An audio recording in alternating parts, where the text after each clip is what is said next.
foundation, ye saints of the Lord, is laid for your faith in this excellent word. What more can he say than to you he has said? To you who for refuge to Jesus has fled.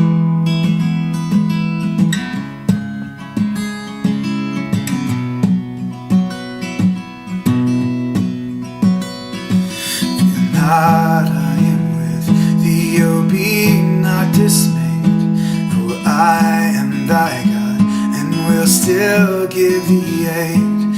I'll strengthen thee, help thee, and cause thee to stand, upheld by my righteous omnipotent hand.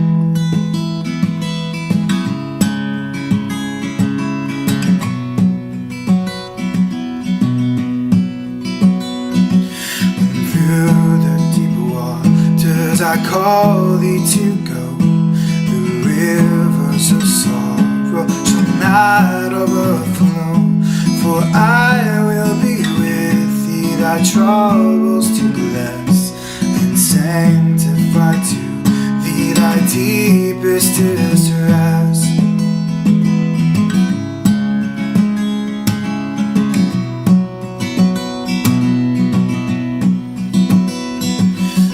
Soul that on Jesus has leaned for repose, I will not desert to thy foes.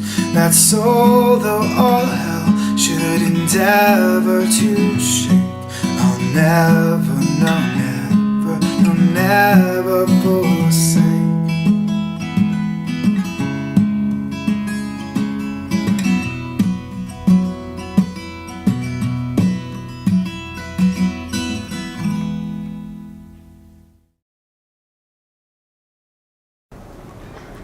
Ang ating pong pagbubulay-bulayan sa ating debosyon sa umagang ito, mga kapatid, ay matatagpuan sa Ebanghelyo ni Matthew sa Kabanata 14, talata 24 hanggang 33, at ganito ang ating mababasa. Agad pinasakay ni Jesus sa bangka ang kanyang mga alagad at pinauna sa kabilang ibayo, samantalang pinauuwi niya ang mga tao. Pagkaalis ng mga ito, umahon siya sa burol upang manalangin. Nag-iisa siyang inabot doon ng gabi.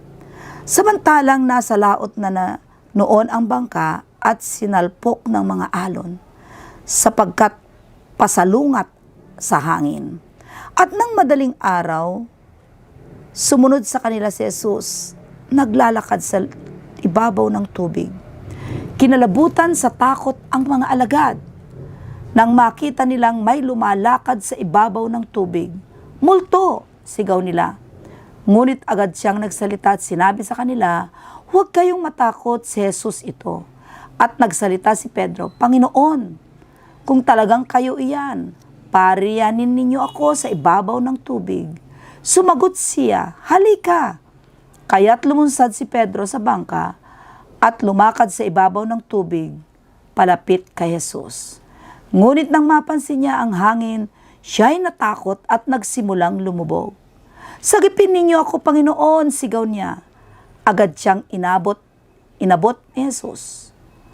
"Napakaliit ng iyong pananalig," sabi niya kay Pedro. "Bakit ka nag-alinlangan?" Pagkasakay nila sa bangka, tumigil ang hangin at sinamba siya ng mga nasa bangka. "Tunay na kayo ang anak ng Diyos," sabi niya. Ito ang salita ng Diyos sa bayan ng Diyos.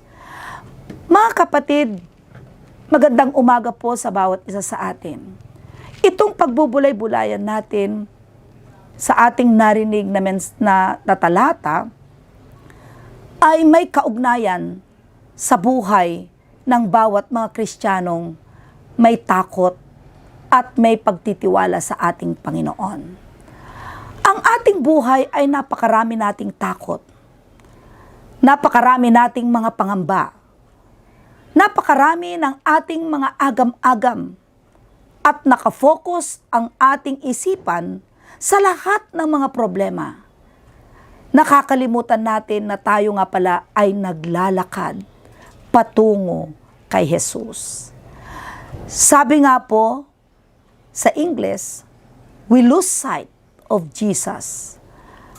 At tunay nga po na sa gitna ng unos ng buhay natin, sa gitna natin sa paglalakad sa ibabaw ng tubig, kung tayo ay mawawala sa focus, lulubog at lulubog tayo. Pero mga kapatid, ang mahalaga dito ay focus. Focus tayo doon sa sinambit ni Simon Pedro. Ano ang sinabi niya? Panginoon, iligtas niyo po ako. Lord, save me.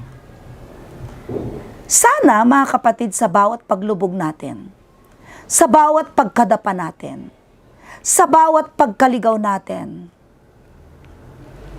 ang masasambit palagi natin, Panginoon, iligtas mo po ako. Tulungan mo po ako.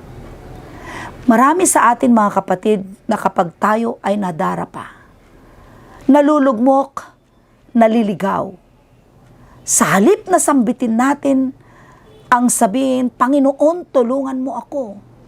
Kung minsan sinisisi pa natin ang Diyos. Kung minsan tinatanong at pinagdududahan pa rin natin ang Diyos na kung tunay nga siya ang ating Panginoong Diyos. Sana mga kapatid, huwag tayong mag-atubiling sumigaw. Sumigaw ng Panginoon, iligtas mo ako.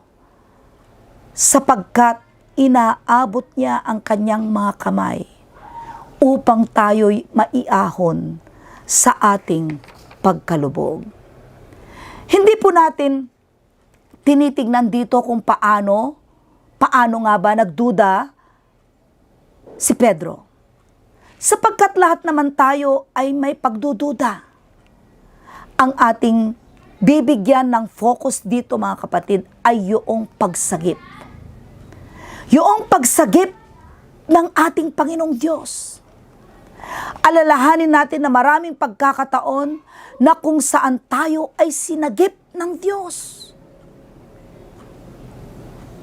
May mga karanasan tayo na muntik na tayong mga naaksidente, mula sa bingit ng kamatayan, mula sa kahiyan, mula sa pagkaligaw natin, mula sa kasalanan, mula sa maraming mga pag-aapi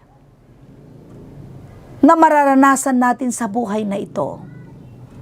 Hindi natin napapansin mga kapatid na nandyan lang lamang, nandyan lang naman ang Diyos. Naghihintay na sumigaw tayo, nasaklolohan niya tayo, at siguradong hindi tayo matitiis ng ating Diyos na sa atin na nagmamahal. Sa Diyos na sa atin ang siyang lumikha.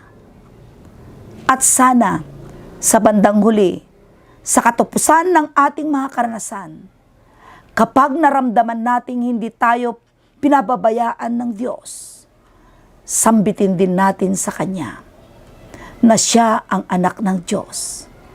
I-recognize natin na ang Diyos na mabuti, ang Diyos na laging sasagip sa ating lahat, sa ating mga buhay.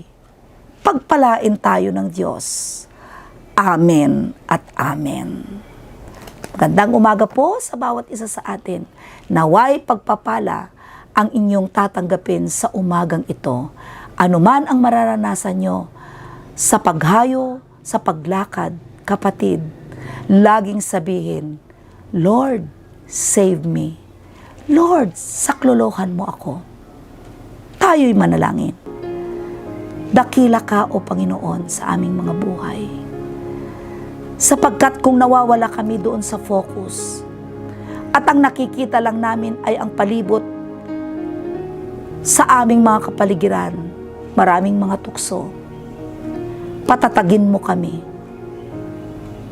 at mai-focus namin ang aming pananampalataya sa iyo. At tuwing darating man ang pagkalugmok ng buhay, nariyan ka, Panginoon, inaabot mo kami, inaangat mo kami. at hindi kami matuluyang lulubog sa anumang kinalalagyan namin. O Diyos na makapangyarihan sa lahat, kung dumarating man ang aming damdamin na nawawalan kami ng pag-asa, nawawalan kami ng tatag, humihina ang aming pananampalataya, Ikaw ang aming Panginoon, iabot mo lagi, Panginoon, ang iyong kamay sa amin upang makaahon kami sa aming kinalulugmukan. Kung ito man ang siyang nakakahadlang sa aming mga buhay, patawarin mo kami, Panginoong Diyos. Salamat po sa umagang ito. Salamat po, O Diyos, sapagkat narinig namin muli ang isang kahangahangang mensahe ng buhay, kung paano lumago, kung paano kami matatag, kung darating man ang mga pagsubok sa buhay, laging nandyan ka at sumasaklolo sa amin, ginagabayan, iniingatan. Patawarin mo kami, Panginoon, sa aming mga kasalanan. Ito po, Diyos, ang aming dalangin sa tayong pangalan ni Jesus. Amen at Amen. God bless po sa ating lahat. Purihin ang Panginoon. Amen.